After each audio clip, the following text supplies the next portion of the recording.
अरण्यात जात असताना दत्तात्रेयांनी पाहिले की वायू, वारा नेहमी गतिमान असतो. तो फुलांच्या बागेतून जातो तेव्हा सुगंध घेऊन येतो आणि एखाद्या अस्वच्छ ठिकाणाहून जातो तेव्हा दुर्गंधही सोबत वाहतो. परंतु थोड्या वेळानंतर तो वायू त्या वासांपासून मुक्त होतो.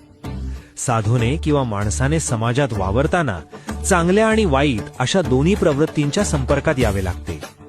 परंतु वायू ज्याप्रमाणे सुगंध किंवा दुर्गंधाला स्वतःला चिकटवून घेत नाही, तसेच आपणही सुखदुःख किंवा मान अपमानाला मनाला चिकटवून घेऊ नये.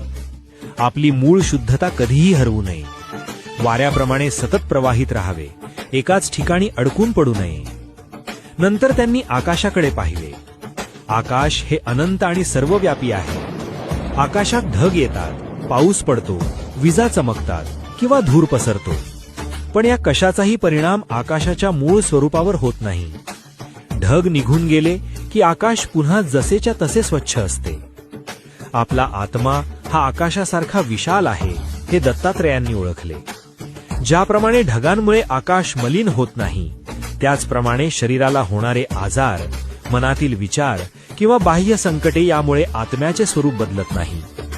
जगातील सर्व घडामोडींकडे आकाशासारख्या अलिप्त आणि साक्षी भावनेने पाहावे.